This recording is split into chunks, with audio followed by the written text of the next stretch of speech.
Today's talk, Aristotle on why philosophers might be happier than you. Unless, of course, you're a philosopher.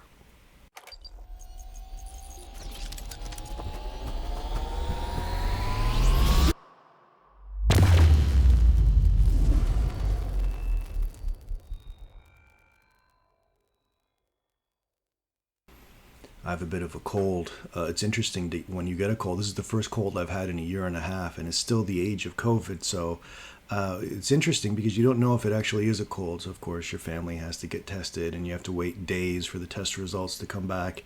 And at the end of it all, you realize it's just a cold. And you were never so happy to have just a cold. And also sugar-free candies that I'll try not to annoy you as I eat. But the philosophy must go on.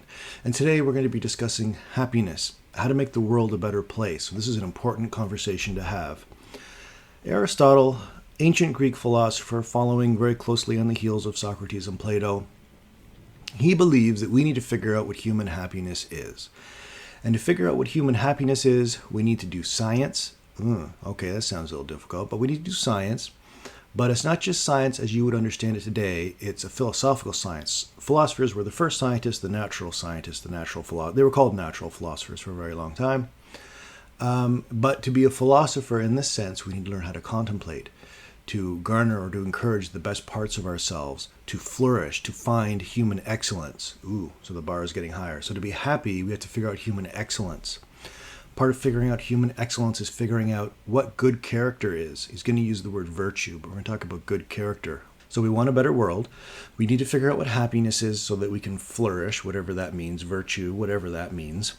And we need to figure it out in the context of science and observation of the natural world. Oh, okay. Well, at least he has a path, so that's optimistic. Let's see what he has to say. When I first read Aristotle in my undergrad career, it was kind of a blur. I didn't understand what he was saying. People, adults, not just undergrad students, but adults who are professors spend their entire lives trying to understand people like this. So it's perfectly understandable that we might not initially understand what Aristotle is trying to get at. Like Plato, he's kind of confusing and steeped in language and a vocabulary that is weird to us. At the end of the day, the practical value of the practical value of having this conversation, which is steeped in weird Greek philosophy, is that a better human is possible, and a better human looks like this. And it's not just a better human, it's a better society. So all of us, a better version of us, looks like this. But we can completely disagree with that. That's fine if we don't like his version.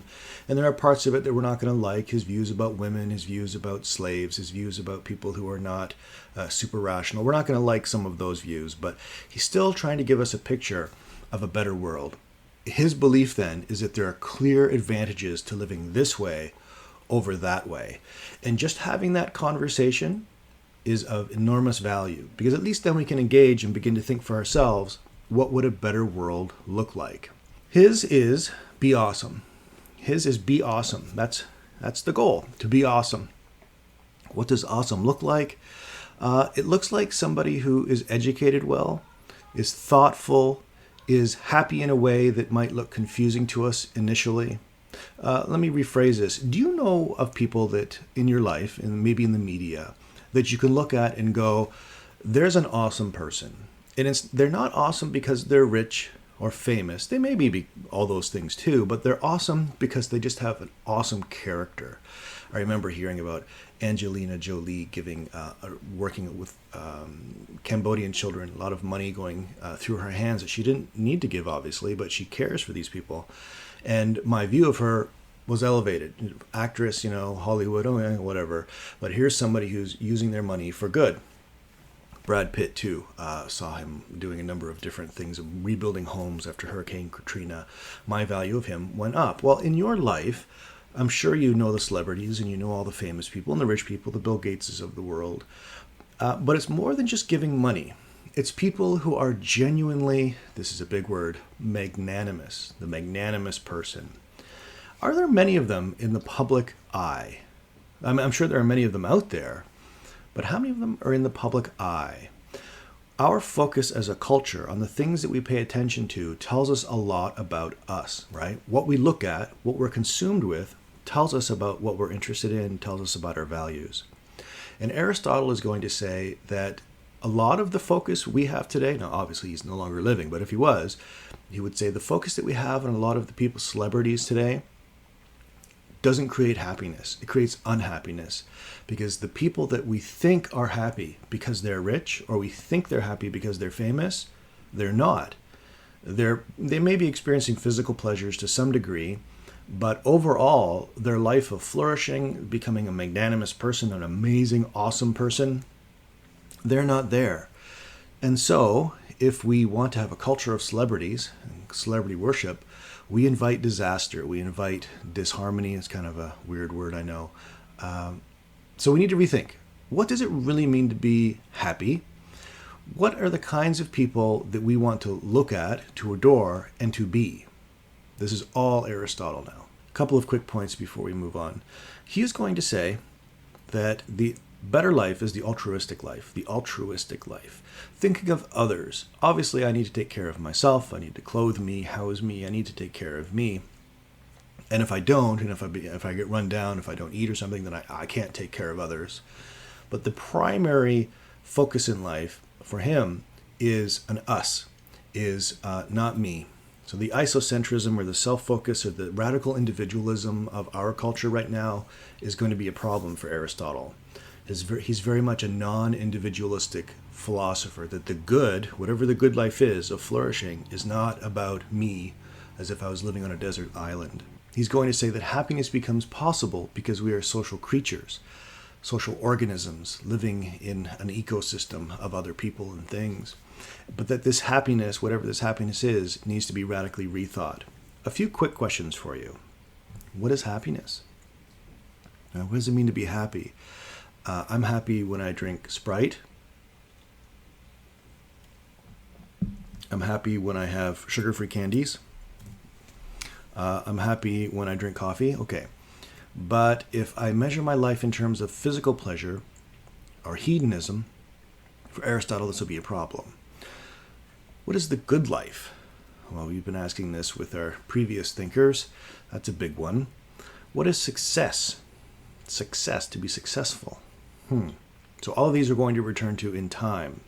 Before we get too far into answering these questions, we need to put Plato, Socrates, and Aristotle alongside one of another. So who are these people? So we know Socrates had a student, his name was Plato, and we know Plato had a student, his name was Aristotle. Plato started a school called the Academy, and when Aristotle was 37, Plato died. Aristotle thought he would be taking over the school because it had become well established at the point that Aristotle was the brightest among them. Those who were around, and he would be the natural leader, but for various reasons, Aristotle was not given the position of taking over the school. He left quite upset. Why not? It didn't make any sense to him. Eventually, he would return, and he would start his own school called the Lyceum. Aristotle, among his many accolades, would go on to be the tutor for Alexander the Great. So that's kind of an interesting thing to have on your resume. His interests, Aristotle's interests, were like Plato's and Socrates, seemingly without end. All of these people were just so broad in their an attempt to understand the world. Aristotle is credited with inventing sciences of logic, logic, physics, zoology, botany. He even coined the term metaphysics. There's a lot going on in Aristotle. We can call him many things: a scientist, a philosopher, a politician, so many things. So how is Aristotle not like Plato? Plato's metaphysics, trying to understand ultimate reality, is for many people very theoretical. And you may have gotten that impression when you watched the previous video on Socrates and Plato. Very theoretical, trying to make sense of this world by appealing to another supernatural world, or a more real world, a more objective world. From the very beginning, Aristotle's like, I don't see that. Aristotle's view of existence is far more tempered. That is, he wants to talk about this world of reality. So this is the School of Athens, a very large area, forum for people to come and to contemplate and to think. You see people writing, you see people working on what looks like a chalkboard. This is for the educated. Obviously, these people aren't carrying plows. There's no farm equipment here. There's not, you don't have a stonemason or somebody there. This is sort of the educated class. thinking about the nature of the universe. And it's this long hall, big dome ceiling. And in the very middle of this entire forum, we have the character of Plato / Socrates and Aristotle. So here they are. And in the smaller picture, the blown up version here, you see one of them is pointing up and the other is pointing down. Both are carrying books, so to give that sense of importance. Obviously, if Socrates didn't write anything down himself, so this is sort of a Plato version. Books are very important, writing is very important, but also for Aristotle. Aristotle became famous as one of the richest philosophers of all time, and he would pay people to go out to examine and really to create an encyclopedia of animal botany, all these different things. So he spent a lot of money sending people out to gain knowledge. This is very important.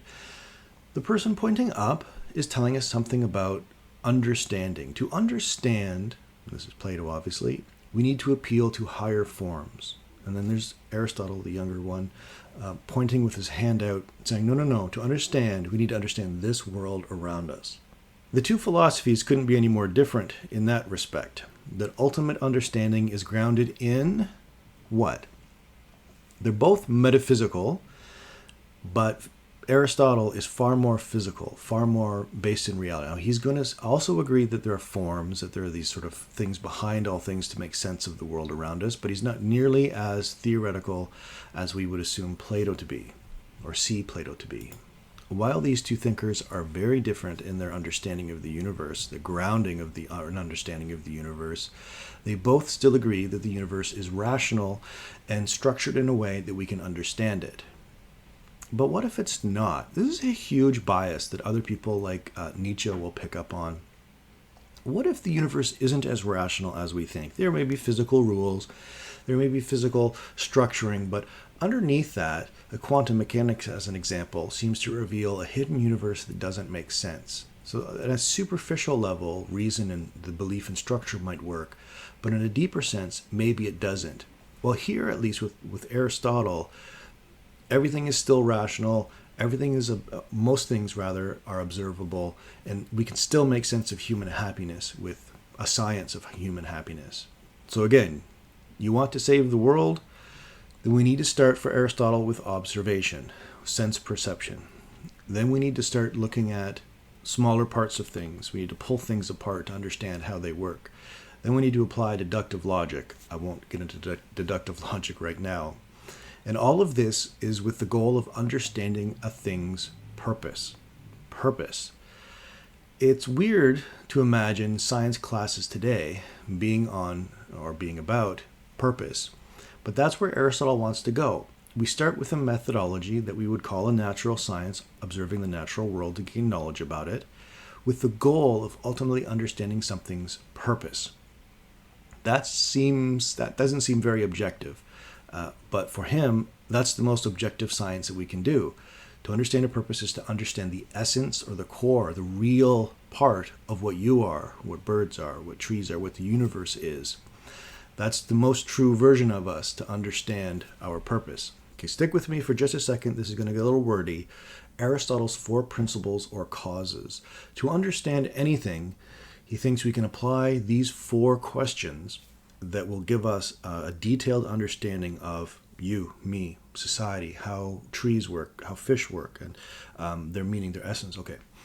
So there are 4. Material cause, formal cause, efficient cause, final cause. Yikes, one more time. Material, form or formal, efficient, and final. All right.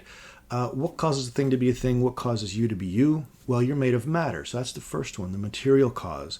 This table's made of wood. Well, I think it's made of wood. I'm pretty sure it's made of wood. I'm made of blood and guts and bone and gross things, right? So are you. Formal cause. Formal cause is a little trickier. Think of it like a blueprint. Think of it like DNA. He didn't know about DNA. He wouldn't have been talking about DNA, but he's talking about an essence, something deep inside of us that makes us what we are. A blueprint to that extent is the making of a building. Well, you have a blueprint that tells you what this building is supposed to be. So what's your blueprint? What's a tree's blueprint? What is it about a squirrel that makes a squirrel, and so on? Okay, so that's 2. We have material and formal. The third is a question about what brings the thing into existence. How is it made? All right, who made it? So if I made this table, that tells me a lot about the table. If God made me, then that tells me a lot about me, and so on and so on. So material, formal, efficient. The fourth one is final cause. What is the end or the purpose of a thing? Why is this table here? What's its function? And we know a lot about it already because of its material, right? We know, hopefully we have some sense of what its essence is. Efficient cause, who made the table. And of course, the purpose of the table is to hold things up, right? So it's not too difficult to figure that out. To say that the table did not have a purpose would be difficult, right? To say things in nature don't have purposes would be difficult, but that's that rationality, the belief that these things do kind of hinge together for a reason. In real life, having this conversation right now, it's easier to boil these four down, take all these four causes, and just have two. We want to have two, the material and the formal. What am I? I'm blood and guts and gross things. But also, what am I? I have a purpose or a nature. I have an essence. I have a blueprint inside of me. I'm using a lot of words here, I know. I like the word essence. And a lot of philosophers later on in history will come back and say, well, we don't actually have essences. We create ourselves. But Aristotle here is saying, no. You have an essence, and that essence is happiness. That essence is rationality. That essence, and we'll see as we go through this. So we have a science of understanding all things, all causes, all these four causes to make sense of all things. That science has brought us to an understanding now that we're made of stuff, material stuff, but an even more important part of who we are, what we are, is that blueprint inside of us that makes sort of an outline. The best version of me is this, right? So if I realize that vision, then I'll be happier. Maybe. We'll see. Take a second and step back and ask yourself, what am I? What am I really? This is one of those traditional philosophical puzzles, right? What am I? So step back for a second and try and define you. Define you. Already we may be making a mistake for some philosophers who say we can't define us, but for Aristotle, we have an essence, we have this thing that makes us us. So what is the best version of you? What are you? And keep in mind that defining yourself by physical attributes is difficult because those physical attributes change, right? Short hair, long hair, no hair, tall, skinny, oblong, maybe I go to war or something and I lose a limb. What am I? For Aristotle, you're not your haircut. You're not whether you have earrings or whether you have tattoos. You are primarily your essence. Now, of course, you're also your body. You are a physical creature. But to really know you, the quintessential you, the thing that doesn't change, remember these philosophers are trying to find a reason for the universe that doesn't change. To find that, we need to go past the surface. So what are you? This may sound entirely impractical. Oh, these philosophers asking us questions that we can't possibly answer. But remember, he wants to make the world better.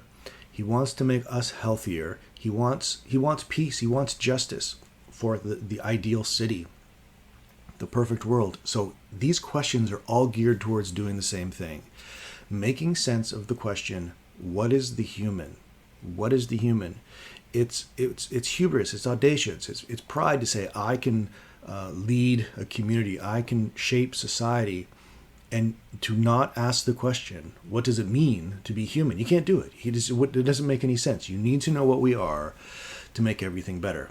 And you are more than a body. You're an essence or a soul. The word soul will come up quite often. A soul is not just a soul. Some souls are more rational than others. As an example, plants have souls. Living creatures have souls for Aristotle, but they wouldn't be said to be rational like you and I might be. So there's a difference there. And among human beings, there's also a difference. Some of us are simply more rational than others. Some of us are more animal-like, and you may have heard of people like that. Aristotle believes that only a select few people can truly be rational. And unfortunately, more than a select few can be truly barbaric, animalistic, as I'm sure you've seen even recently in the news. So the two big points as of right now is that we are social creatures, and as social creatures, we're social selves that have an essence. Our essence is to be social, among other things, but also to be rational. We need to figure out something about character, whatever that might mean, virtue. We need to figure out happiness as a we, not just an I. As a we, not an I. Again, our radically individualistic culture that prizes the priority of the self over the collective.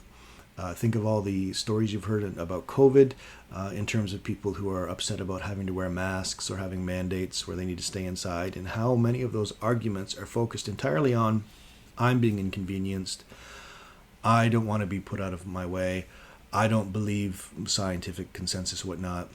The contrast to that is a social good.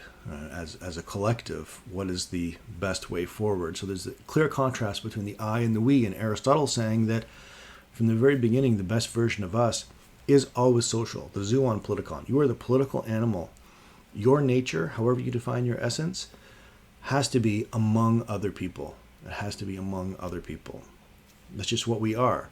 So to be the best version of you, to be the happiest version of you, will be a social version of you. As an introvert, I'm not a big fan of that. I like not having to be out with other people all the time. I like being with people, but I also like peace and quiet of not being around other people. And Aristotle's saying, well, if you want to live on a desert island, you'll find that it's going to be very hard to be the best version of you. One of the ways we can know our essence, or who we are, what we are, again by looking at nature, is to look for a hierarchy. And Aristotle claims that this hierarchy is evident throughout nature. Those to be ruled and those who are rulers. And it's to the benefit of all that those exist. So there are pack leaders, and then there's a pack. Whether you're looking at a pride of lions or maybe even a school of fish, I don't know if that plays out very often with fish, but certainly with human beings we can see that there are those who are naturally ruled and those who are natural rulers.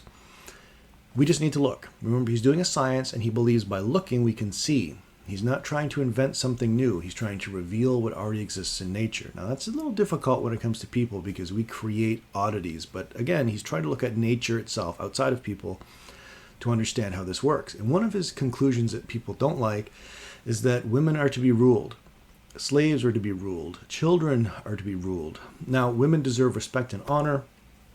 But unlike Plato, he's not convinced that if we educate women equally, that women will be able to rise to the occasion just like men and be philosopher kings or queens. He's of the opinion that women are just by nature better suited to be at home and out of the public sphere. Let men worry about that other stuff. Women are geared best to raising children and being at home. And he's basing that on what he sees. This creates, later on, philosophers will talk about an is-ought fallacy. Just because you see it that way doesn't mean it should be that way, that it ought to be that way, but we'll get back to that. And then for slaves as well, he observed that invariably slaves are stronger and not as rational, so their natural place, of course, is to be slaves. Well, of course, because you haven't educated them and you've devoted them to a life of labor, so of course their bodies are going to be bigger and their rationality won't be as developed. Because as a culture, you've enslaved them. But okay, so we see some glowing errors or problems with Aristotle, which is one of those things. How can these people who are so smart not be entirely so smart? Oh, okay, we don't have to take all of his philosophy for what it is. What is he doing?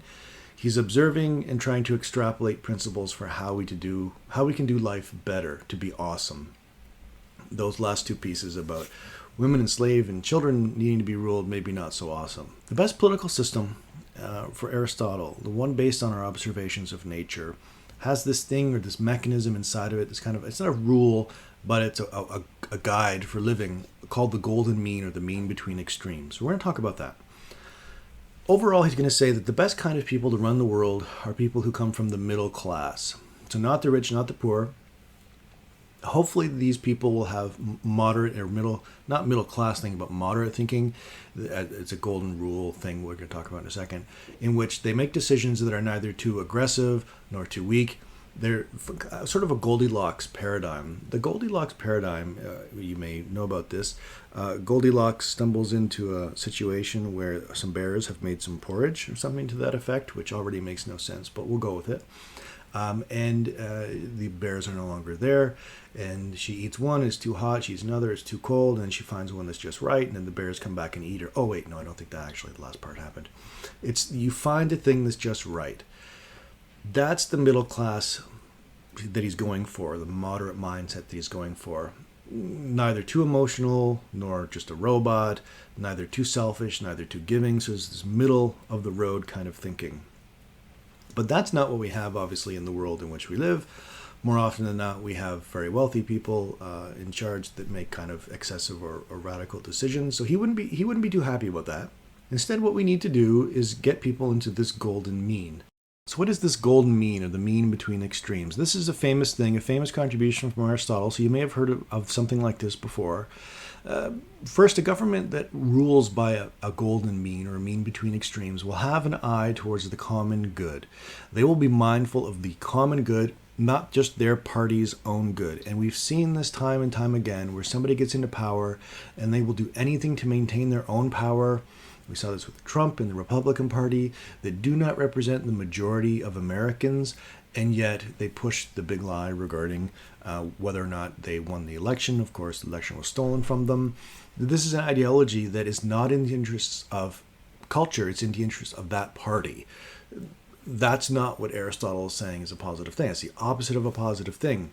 The technical definition for a mean between extreme is to aim to live in such a way that you avoid deficiency, so too little, and you avoid excess, too much.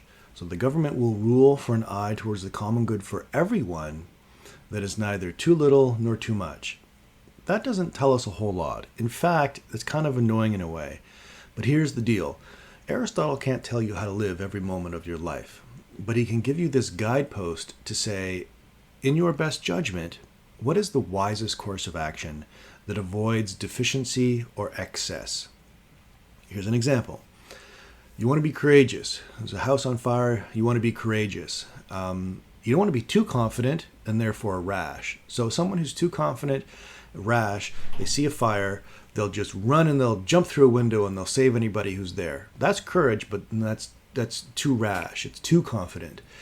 You don't want to be too insecure and therefore cowardly. So you see a burning building and you're afraid to do anything. You don't do anything at all. You just kind of cower there. You stop there.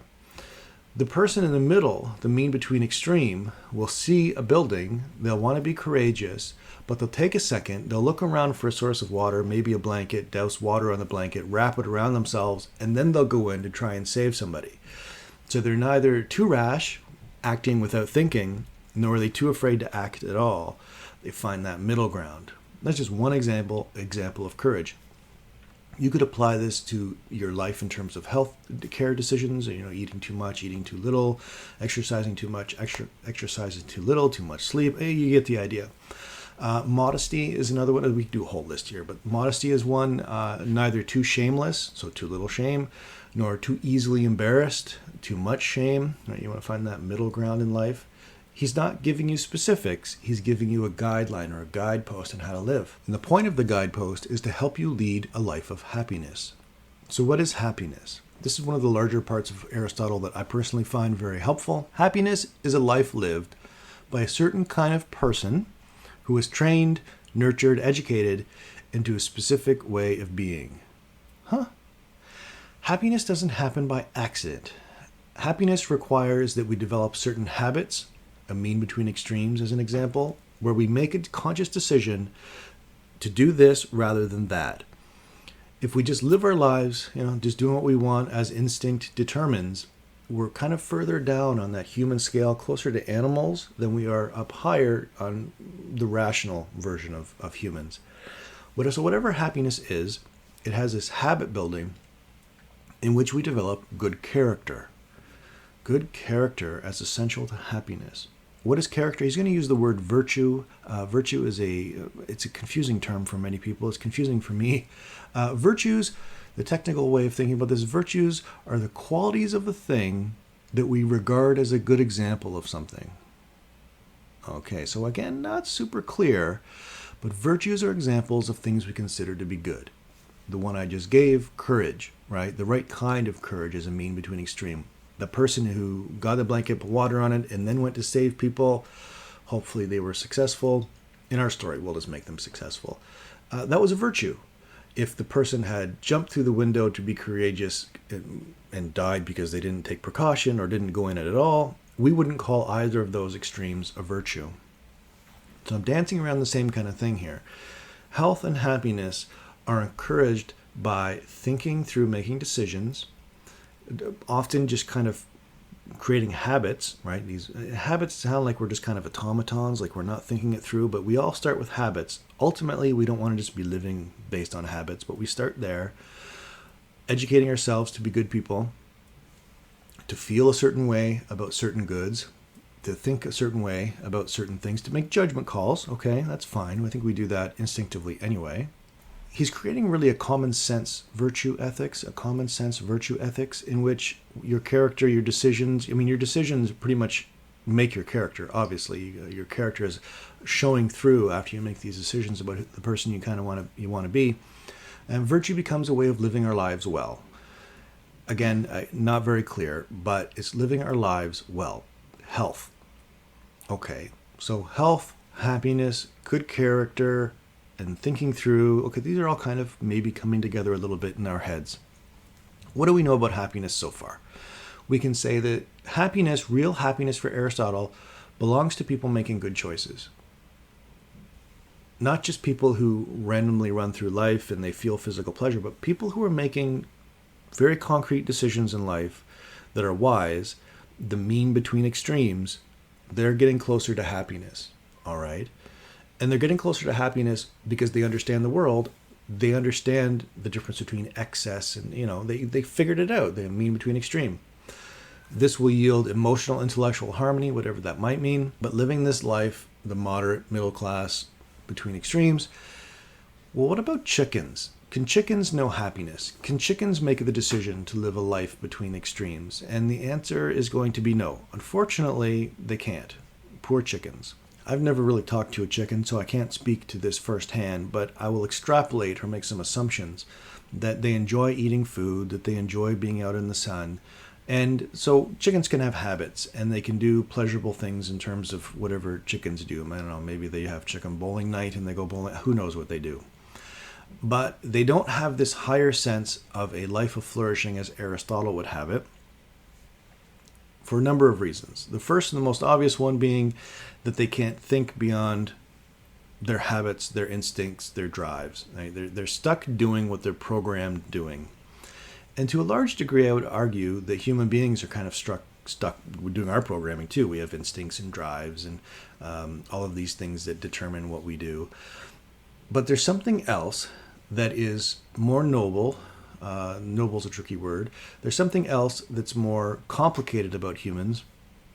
And then again, that's that thinking, that reasoning, that ability to make a choice, to say no to our habits. Whereas a chicken must eat and it must procreate. It must do what chickens are required to do. Human beings can say no. Now, you could starve yourself to death if you wanted to. You could do all kinds of things that are entirely against your own instincts. And that makes humans interesting, that we are not just our drives. We're something else. Well, what is that something else? But on that basis alone, we can say that pleasurable actions, whatever they may be, aren't enough to say, and therefore I'm happy. Because there's something else to humans, because we have an ability, a muscle, a mind to do something different, it implies that maybe our version of happiness is maybe more demanding, but also more rewarding than that, say, of a chicken. What then is human happiness?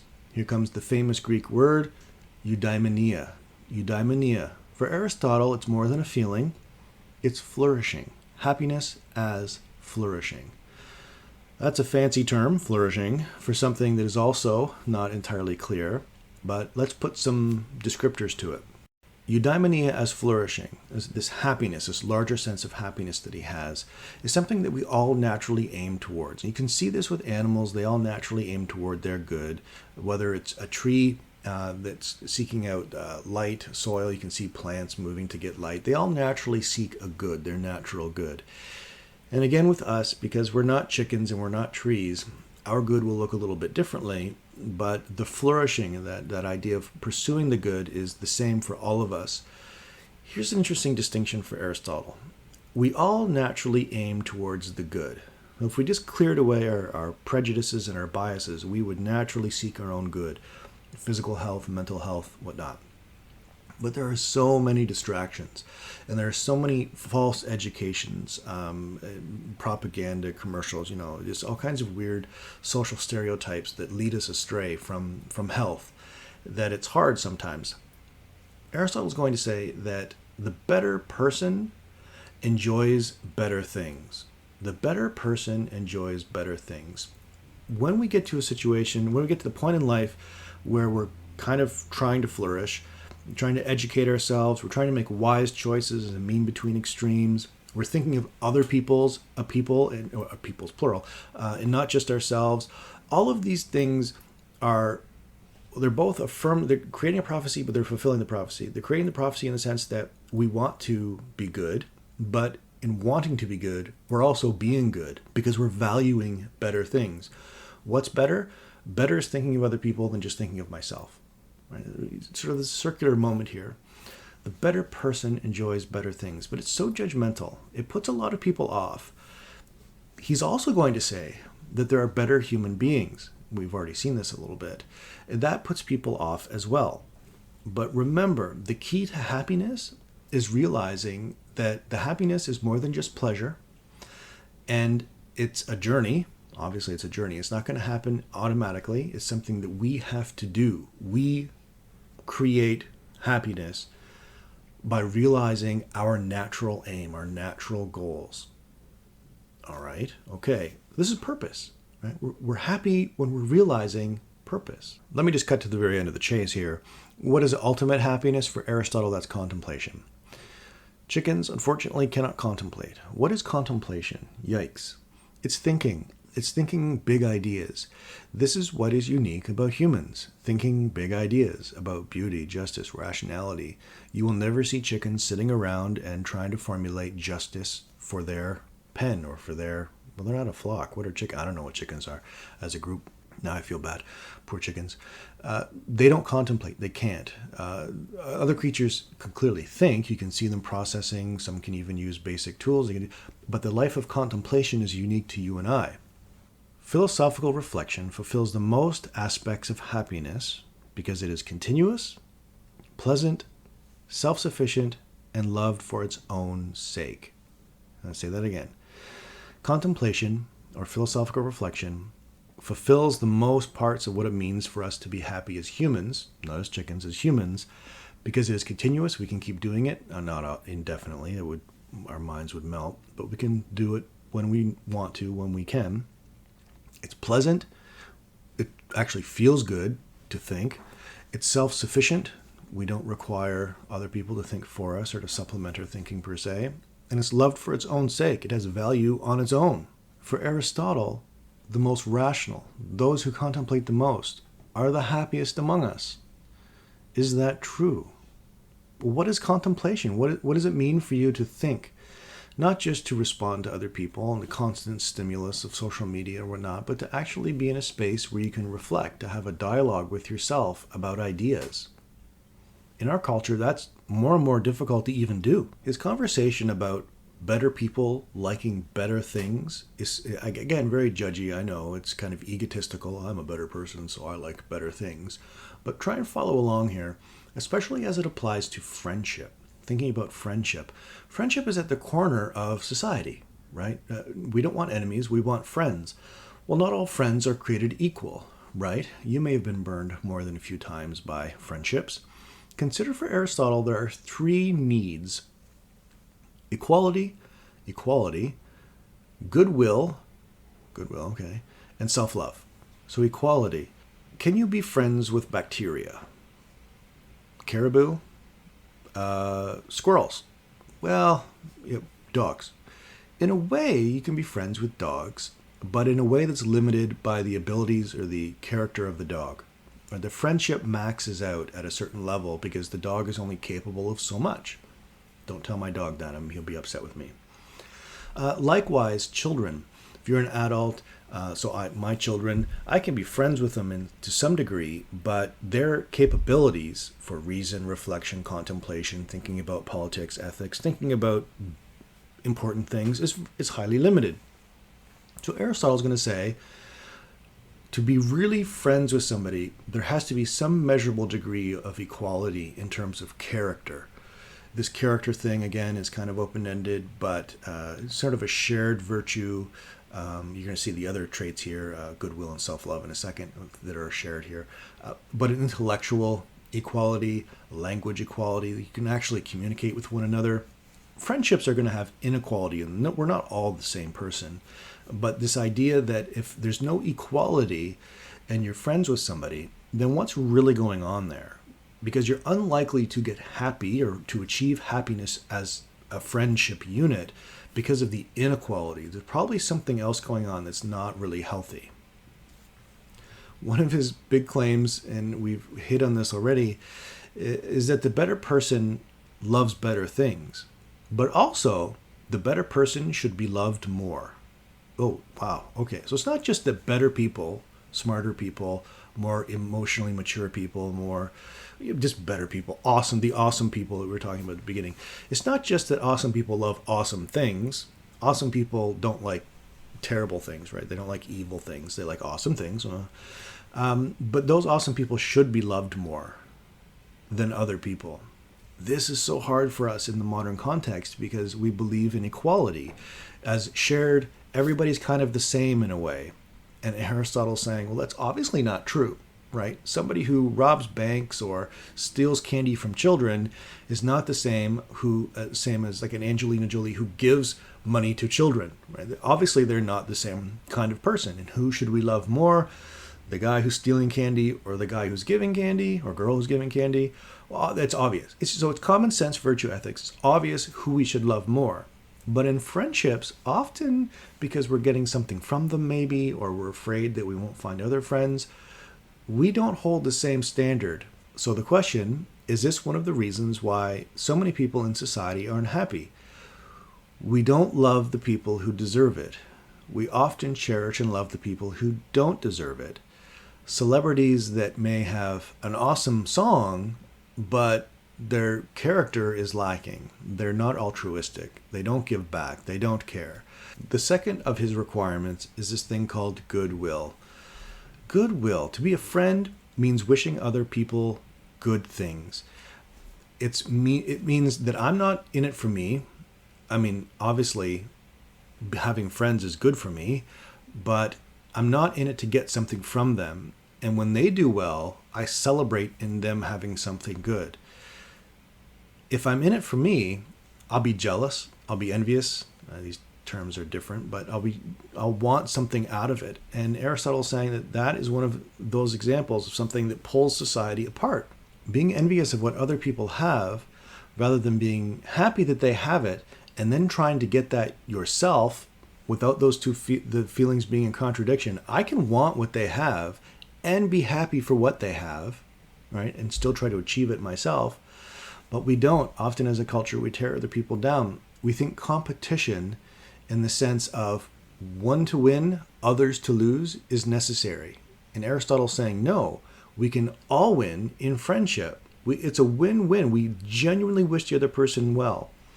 When you're watching a football game, basketball game, whatever, it's so weird to imagine both sides winning because that would defeat the game, wouldn't it? But we're talking about life, and friendship is not a game about competition and who can get the most from it. Wishing the other person well is the game, right? For their own sake, for their flourishing, their happiness. And the more people share that, the better off we are. But we don't do that so that we can all be, selfishly speaking, fulfilled. We do it for Aristotle because of an excess of our own awesomeness. Awesome begets awesome. Awesome shared awesome. Awesome multiplied. The third part of this friendship model is self-love. Self-love, not in the sense of, hey, I'm awesome, pay attention to me, give me stuff. No. Self-love as an internal harmony in which you are in agreement with yourself. And this is one of those disciplines. This is sort of the virtue character building thing we were talking about. I don't smoke, but I see the struggle with family members all the time. They don't want to smoke, but they want to smoke. And there's this internal disharmony, that challenge, the fight. And every time they give in to having a cigarette, of course, it's that going away from that golden mean, right? It's either excess or too little. It's something in their judgment is off. That's that lack of self-love that Aristotle's talking about. So a good friend is someone who is kind of equal with you. They genuinely wish you good will, and they're not in internal disagreement with themselves. They're not constantly fighting with themselves. To be a good friend, in other words, for you to be a good friend, means some kind of internal harmony, some kind of stability. Imagine now an entire society aiming at these things, an entire society aiming at friendship as we're all doing our best to be this virtuous, good character, good person. We're all trying to find a mean between extremes. We're all wishing other people well. We realize none of us are perfect. We tend to hang around people who are more our equal, but that's just because that's kind of just how we flourish, right? By hanging with people who are equal or maybe a little bit better than we are so that we can become a little bit better too, rather than hanging out with people who are constantly tearing us down, don't have any internal harmony. They're just kind of all messed up inside. This is an interesting portrait of reality, society. One of the things that comes up with Aristotle is this idea that the more awesome you become, the more magnanimous, the more virtuous, the more all these cool things, more philosophical you become, you need people less because you want less. I mean, you're more internally self-sufficient. But at the same time, while you need people less, you may want to be around people more. And the reason for that is because we are still social creatures. And to be awesome, you need other people to be awesome with, sharing coolness, right? Sharing your awesomeness. The better grouped, multiplied together is better than being on a lone island by yourself, because you can't share your virtue. You can't wish goodwill on the person who's not there, right? You can't exercise friendship if no one's there. You need other people to share your awesomeness with. So as much as this person, as they develop, becomes happier, less needy, more powerful, they still need, in some sense, other people to share that with, but never for themselves. There's a huge difference now between needing other people to satisfy me and needing other people to share our awesomeness. If one of my friends is unequal and demanding and corruptive, then they're clearly using me. Here, let's think about friendship in a couple of different ways. Put some new titles on this. We all need friends, but we don't all need the same kinds of friendships. So Aristotle's going to say there are different kinds of friendships. The first is pleasure or utility friendship. Pleasure or utility friendship. I remember first or second year of college, I had a car, and I had friends like everybody else. And around Christmas time, my car broke down, and a lot of the people who were my friends who had been borrowing my car certainly weren't friends anymore. Just kind of disappeared. Many of them were, but it was very clear those people who had been hanging out with me because I was useful to them. I was simply useful to them, and that evaporated, and you could see that. Now that seems to be, and I don't know your life, but that seems to be one of the largest components of friendship today. People who are useful to one another, helping people move, you get the idea. But in utility or pleasure friendship, maybe you're friends with somebody because of physical pleasure, or you're sharing a sports or whatever with them. You don't love the person, you love what the person does. So the person is not an end in themselves. The person is a utility or mechanism for some other pleasure. That's not inherently evil, but that is very limited and potentially very dangerous. By contrast, Aristotle has told us that real friendship wishes other people well for their own sake. You find yourself not just being used as a means to another end. You are an end in yourself. The person values you. So that's friendship. They value you. That is I want to say the opposite of my culture, but that is certainly not the dominant way of thinking in my culture. In my culture, we all get jobs where we're used by our employer, and we use our employers to get money so we can go home. We have friends. Most of my friends are utility or pleasure friends. I'll admit that. It's very hard to find philosophical or contemplative mentors, people with whom Aristotle would have us flourish. And maybe that's part of the reason that culture isn't as happy as it could be. Recall, happiness is about flourishing, excelling, aiming towards some kind of good. That good involves being around people who are equal with you in some respect, but also challenge you. But what if those people aren't around? What if all we have are the celebrities that really aren't interested in character, they're interested in fame and money? What if all we have are people who want to use us and be used? Then as a culture, we will have a hard time finding happiness.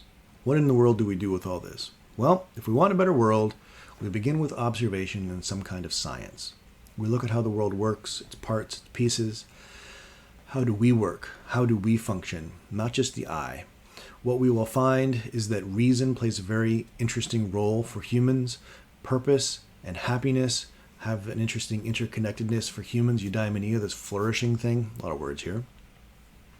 What we will find is that when we act a certain way to create health through virtue, good character, doing things like the mean between extremes, we will be happier, we will be healthier, rather than just living by instinct like the chicken with these basic drives. If we want a better world, we need to figure out happiness and realizing that happiness needs to be rethought in our culture from the ground up in terms of friendship, in terms of our intimate relations with even our own children, our spouses. We'll realize that happiness as flourishing is realizing what is natural to us that doesn't happen by accident, a reflection of our essences, our inner self, this thing that's more than just material.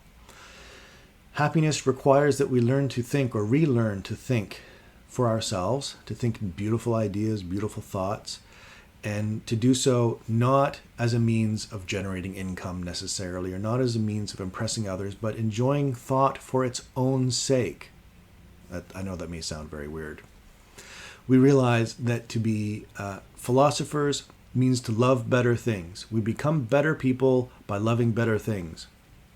And that's why philosophers are probably the happiest among us, because they love the best things. They love the best ideas. Philosophers don't get there by accident, of course. They need to develop education, habits, training, and then eventually, hopefully, they'll achieve this life of flourishing, of contemplation, of this eudaimonia, this happiness. At the end of the day, we may very well ask, what will it take for society to be happier? Because realistically, for Aristotle, he knows not everyone is going to achieve this life of contemplation. What will it make for us to be happier? There are a lot of things in Aristotle that we may not be big fans of in terms of his views of women, his condoning of slavery. But there are some things that may be informative. That we don't understand what happiness is, may get us thinking. That we don't understand what friendship is. That we don't understand our own natures, our own essences, what we automatically or instinctively drive towards as good. All of these things may be telling us something helpful. Aristotle's telling us we don't understand our own happiness. Aristotle's telling us that we don't understand our own natures, our own essences. We're being sidetracked from the good, the thing that we naturally aim towards. We don't understand that. Our friendships are toxic. That extends throughout society, creating unequal, unhinged, disharmonious, or certainly not the mean between extreme kinds of friendships. Should we be surprised then that people feel not only unhappy because of a lack of physical pleasures, but they feel unhappy in their deepest sense of self, their essences, because they're not realizing their own awesomeness? That then is the greatest message of Aristotle. While we may disagree with things like his views of women and whatnot, his calling or his call to us is to be awesome, to be better, and to follow some of these guidelines that aren't exactly clear, but that appeal to the best parts of us, and hopefully will help us create some better parts of us in terms of loving others for their own sake and finding internal harmony.